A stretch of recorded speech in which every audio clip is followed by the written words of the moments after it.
जय हिंद दोस्तों, Vande Mataram. Covid protocols के जो भी नियम हैं उन सभी में थोड़ी बहुत ढिलाई देखने के लिए मिल रही है। जहां पर सिनेमाघर बंद कर दिए गए थे वहां पर अब सिनेमाघर दोबारा खोले जा रहे हैं और इस बात का काफ़ी अंदेशा है कि जिस प्रकार से बॉलीवुड भड़ा नवंबर दिसंबर में अपनी मूवीज़ को रिलीज़ कर रहा था वो अब दोबारा कर सकता है।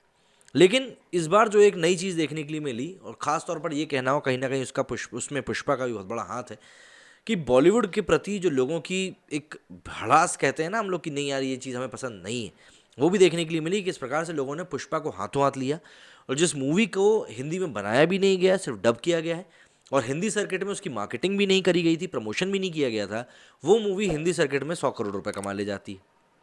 अब जब पुष्पा ने ये काम किया तो जो दूसरी रीजनल मूवीज़ थी साउथ इंडस्ट्री की, उन सभी को भी एक रास्ता दिख गया कि नहीं, हम लोग हिंदी सर्किट में भी एंट्री मार सकते हैं। तो अब एक ऐसा पॉइंट आके हम लोग जैसे ऐसे पॉइंट पे हम लोग आगे खड़े हो गए हैं जहाँ पर जो बॉलीवुड की मूवीज़ हैं वो तो वेट कर रही है रिलीज़ होने में कि हमको रिलीज़ करना चाहिए या नहीं करना चाहिए, लेकिन दूसरे हाथ पर जो साउथ इंडियन सिनेमा है वो अपनी मूवीज़ को धड़ाधड़ रिलीज़ करने के लिए तैयार करके बैठा हुआ है और ऐसा लग रहा है कि कहीं ना कहीं वो बॉलीवुड से ज़्यादा रिस्क उठाने के लिए भी इस समय तैयार है।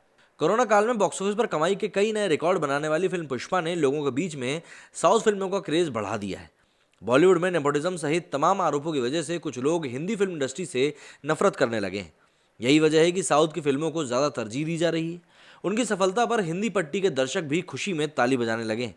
सोशल मीडिया पर आ रही प्रतिक्रियाओं पर नज़र डालें तो नॉर्थ स्टेट में रहने वाले दर्शक साउथ लैंग्वेज जैसी कि तमिल, तेलुगु, मलयालम और कन्नड़ में बनने वाली फिल्मों को भी अंग्रेजी सबटाइटल्स के साथ देख रहे हैं। इसमें वहाँ के निर्माता, निर्देशक, अभिनेता और अभिनेत्रियों के अहम योगदान को भी कम नहीं आंका जाना चाहिए। इन सब की मिलीजुली मेहनत की बदौलत ही आज साउथ की फिल्मों की डिमांड इतनी ज़्यादा बढ़ी है। तो ज़रा समझ लेते हैं कि आने वाले समय में कौन सी साउथ की मूवीज़ हैं जो कि रिलीज़ के लिए तैयार बैठी हुई हैं। सबसे पहले तो वलीमई। कहाँ देख सकते हैं इसको? तो ये थिएटर्स में रिलीज़ होने वाली है 24 फरवरी 2022 को। इसमें अजीत कुमार और हुमा कुरैशी आपको देखने के लिए मिलने वाले हैं। इसके डायरेक्टर हैं विनोदा द्वारा। Tamil action thriller film Valimai H Vinoth द्वारा लिखित और निर्देशित है। इसे बोनी कपूर ने जी स्टूडियोज के साथ मिलकर प्रोड्यूस किया है। बोनी फिल्म के हिंदी प्रेजेंटर भी हैं। इस फिल्म में अजीत कुमार, हुमा कुरैशी और कार्तिकेय गोमाकोंडा लीड रोल में नजर आने वाले हैं। ये एक पुलिस अधिकारी अर्जुन के इर्द गिर्द घूमती है जिसे जघन्य अपराधों में शामिल होने के बाद बाइकर्स गैंग के ग्रुप को ट्रैक करने की जिम्मेदारी सौंपी जाती है। इस फिल्म के लिए अजीत, विनोद और बोनी की तिगड़ी फिल्म नेरकोंडा परवई 2019 के बाद दूसरी बार साथ आई है। फिल्म की शूटिंग चेन्नई और हैदराबाद के अलावा रूस के कुछ हिस्सों में हुई है। फिल्म के गाने गिबरन द्वारा रचित हैं जबकि साउंड ट्रैक एल्बम युवान शंकर राजा का है। इसका जो फिल्मांकन है वो नीरव शाह ने किया है। फिल्म का संपादन विजय वेलुकुट्टी ने किया है। दूसरी मूवी है जो कि मच अवेटेड भी है, राधे श्याम। राधे श्याम का काफ़ी ज़्यादा इंतजार किया जा रहा है। इसको कहाँ देखा जा सकता है? तो भैया 11 मार्च इसकी डेट बताई जा रही है कि 11 मार्च को ये थिएटर्स में रिलीज़ होगी।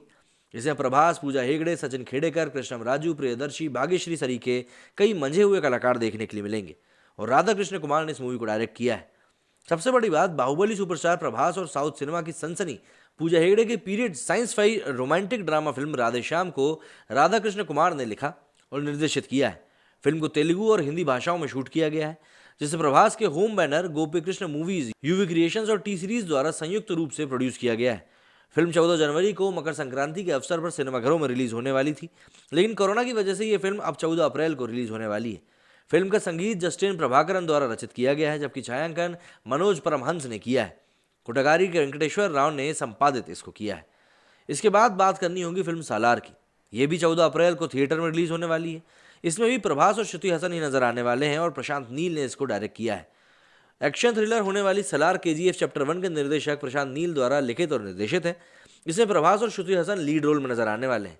फिल्म का निर्माण विजय किरंगूर ने होमले फिल्म्स के तहत किया है।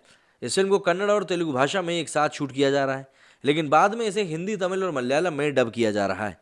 बताया जा रहा है कि इस फिल्म में प्रभास का किरदार हिंसक होता है। वो इसमें एक खूंखार शख्स की भूमिका में नजर आने वाले हैं। इतना ही नहीं, इस फिल्म के लिए प्रभास ने 100 करोड़ रुपए की मोटी रकम बतौर फीस चार्ज करी है। अब जब हम लिस्ट की बात करते हैं तो भाई आरआरआर की बात तो होनी ही है। आरआरआर जो कि पहले जनवरी में रिलीज होनी थी उसकी अब रिवाइज डेट 25 मार्च दी जा रही है जिसको ये थिएटर्स में रिलीज की जाएगी। स्टार कास्ट की बात करें तो इसमें रामचरण, एनटीआर जूनियर, श्रेया हसन, अजय देवगन, आलिया भट्ट सरी के कई मंझे हुए कलाकार हैं और डायरेक्ट इसको किया है एस राजमौली ने। आरआरआर एक पीरियड एक्शन मूवी है जिसकी कहानी ब्रिटिश शासनकाल के दौर में स्थापित है। ये भारतीय स्वतंत्रता सेनानी कुमाराम भीम और अल्लूरी सीताराम राजू के जीवन पर आधारित है और ये एक काल्पनिक कहानी है।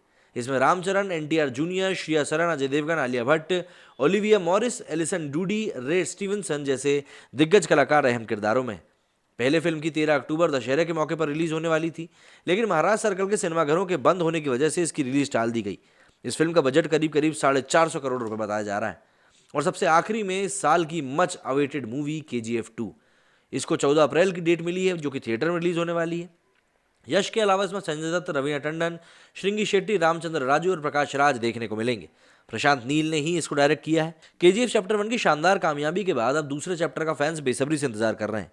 KGF चैप्टर 2 में मशहूर एक्टर यश, रॉकी और बॉलीवुड एक्टर संजय दत्त अघीरा के रोल में दिखेंगे। एक्ट्रेस रवीना टंडन भी इसमें एक अहम किरदार में दिखाई देने वाली है। फिल्म का निर्देशन किया है प्रशांत नील ने। इस मूवी का पहला चैप्टर 18 दिसंबर 2018 को रिलीज हुआ था। इस फिल्म को देखने के बाद से ही दर्शक अगली कड़ी का लंबे समय से इंतजार कर रहे हैं। इसी बीच खबर आई थी कि फिल्म 23 अक्टूबर 2020 को रिलीज होने वाली है, लेकिन कोरोना की वजह से इस फिल्म को बाद में डिले कर दिया गया और डिले होते होते अब इसको नई डेट जो मिली है वो मिली है 14 अप्रैल। अब 14 अप्रैल को जब ये मूवी सिनेमाघरों में हिट करेगी तो देखना होगा कि ये दर्शकों को कितना ज़्यादा हिट कर पाती है, क्योंकि एक तरफ जहां बॉलीवुड डरा हुआ बैठा हुआ है कि भाई कोरोना के बाद दर्शक उसकी मूवीज़ को देखेंगे कि नहीं देखेंगे, और इसमें देखिए बॉलीवुड की कोई गलती नहीं है।